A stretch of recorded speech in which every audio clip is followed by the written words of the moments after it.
बिस्मिल्लाहिर्रहमानिर्रहीम। ये आज हमको डिफरेंस बताएंगे फेज़ वोल्टेज और लाइन वोल्टेज में क्या होता है। फेज़ वोल्टेज क्या होती है और लाइन वोल्टेज क्या होती है।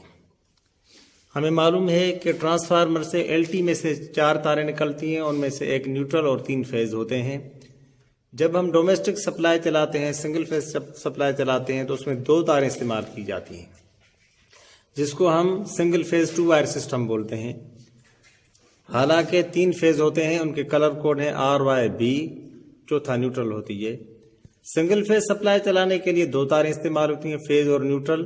फेज में 220 वोल्ट तकरीबन होते हैं, इसमें टॉलरेंस होती है, कभी कम कभी ज़्यादा भी होते हैं। न्यूट्रल 0 वोल्ट होती है।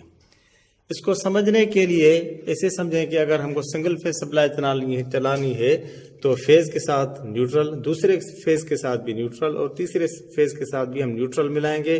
तो जो भी उसमें वोल्टेज हमको वोल्ट मीटर दिखाएगा, हम उसको फेज वोल्टेज बोलेंगे। जैसे ये दिखाया गया है, phase number 1, phase number 2, phase number 3, इसके साथ न्यूट्रल भी है। फर्ज करें इसमें 220 वोल्ट आ रहे हैं, फेज में, न्यूट्रल में 0 वोल्ट है, तो वोल्ट मीटर भी 220 वोल्ट बताएगा। इसी तरह दूसरा वोल्ट मीटर भी 220 ही वोल्ट बताएगा। इसमें कमी बेशी हो सकती है, फेजों में एक्यूरेट नहीं हो सकते। हो सकता है कि 220 से ज़्यादा भी वोल्टेज हो, कम भी वोल्टेज हो। मकसद यही है कि ये फेज वोल्टेज कहलाती है।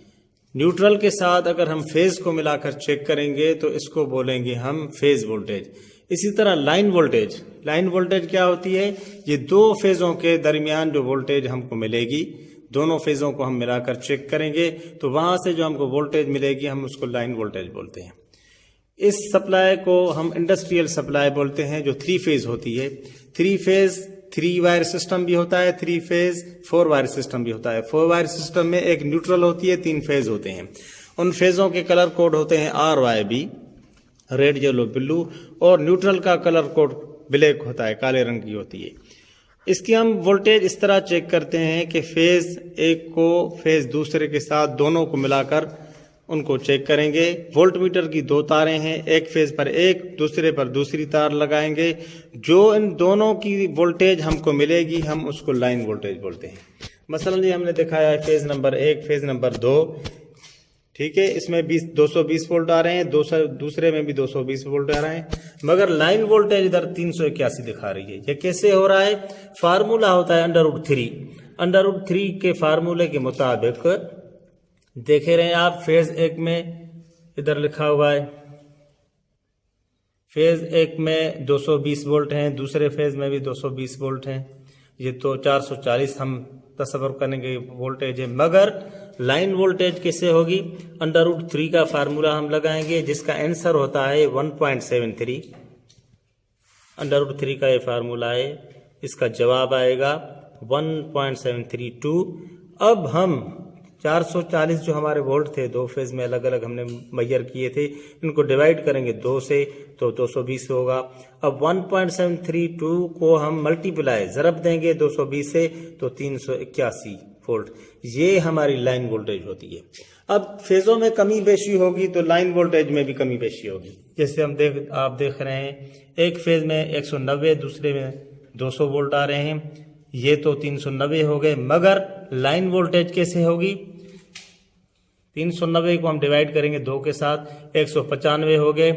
अब 195 को हम ज़रब लगाएंगे 1.732 के साथ तो 337 वोल्ट हो जाएंगे। ये 337 वोल्ट हमारे ये लाइन वोल्टेज कहलाएंगे। इसी तरह इधर एक और मिसाल है, 260, 250, ये फेज वोल्टेज है। हम मेजर करेंगे, इनको कैलकुलेट करेंगे तो 510 होंगे। मगर ये लाइन वोल्टेज कैसे होगी? 510 को हम डिवाइड करेंगे 2 के साथ, तकसीम किया 2 के साथ तो जवाब आ गया 255। √ का फार्मूला लगाया हमने 1.732। अब इसको ज़रब लगाई 255 से तो क्या आंसर आया? 441 वोल्ट। ये लाइन वोल्टेज कहलाती है। उम्मीद है कि आपको समझ में आई होगी कि फेज वोल्टेज क्या होती है, लाइन वोल्टेज क्या होती है। अब हम प्रैक्टिकली हम आपको मीटर के साथ ये मेजर करके दिखाएंगे कि ये कैसे होती है। ये इस पैनल में हमने फेज वोल्टेज और लाइन वोल्टेज दोनों दिखाई हैं। ये एक प्रोजेक्ट बच्चों ने बनाया था HT-LT पोल का, जिसमें इन्होंने फेज वोल्टेज और लाइन वोल्टेज भी बताई।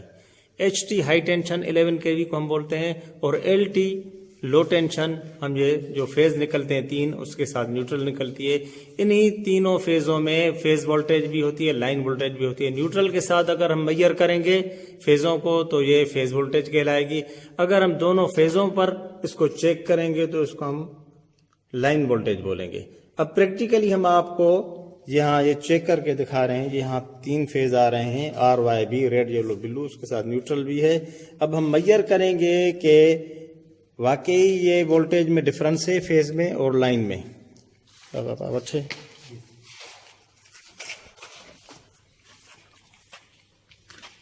ये हमारा मल्टीमीटर है, हमने इसको सिलेक्ट किया 500 volt alternating current, AC current पर, AC वोल्टेज पर हमने इसको सिलेक्ट किया है। अब हम मेजर करेंगे। अब हमको अगर फेज वोल्टेज चेक करनी है तो क्या करेंगे, हम एक तार लगाएंगे, हम एक प्रोब लगाएंगे न्यूट्रल पर, ठीक है। अब ये हम R की वोल्टेज फेज की लेंगे, इतनी आ रही है 233, ठीक है। इसी तरह अब हम ये फेज की इधर से निकाल कर ये दूसरे फेज पर लगा रहे हैं, ये 227। इसी तरह हम अब तीसरा फेज चेक करेंगे, न्यूट्रल वहीं की वहीं रहेगी, 226, ठीक है। ये तीनों फेजों में फेज वोल्टेज है। अब लाइन वोल्टेज हम चेक करेंगे कैसे होगी। एक हमने R पर लगाया, दूसरा Y पर, एक रेड फेज, येलो फेज। अब देख रहे हैं कितनी आ रही है, 399 आ रही है, ठीक है। अब हम 2 अलग से फेज चेक कर रहे हैं, देखें आप।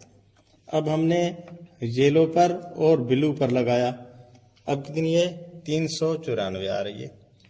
अब हम रेड पर और ब्लू पर लगाएंगे, अब ये 401 2 बता रही, 402 401, ये इसमें टॉलरेंस होती है। अब ये देखें आप पैनल जो इन्होंने बनाया है बच्चों ने, ये रेड फेज है, ये येलो फेज है, ये ब्लू फेज है।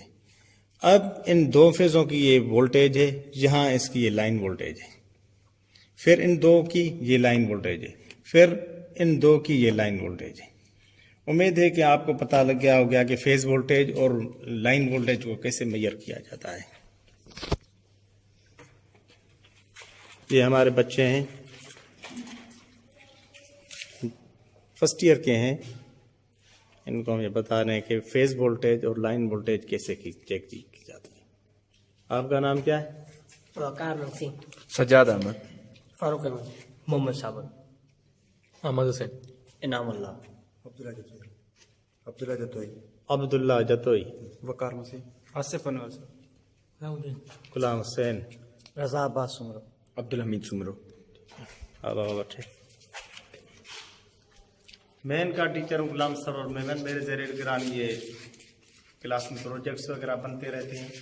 आज हमने क्लास चलाई थी, आज 7 तारीख फरवरी के 2023।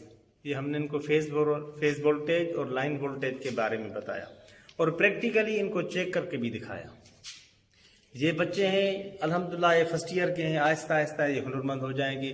जब ये इंडस्ट्री में जाएंगे तो इंशाअल्लाह ताला ये अपना आला मकाम भी बना सकेंगे, अपने मुल्क का, अपने कौम का, अपने शहर का, अपने इंस्टीट्यूट का भी नाम रोशन कर सकेंगे।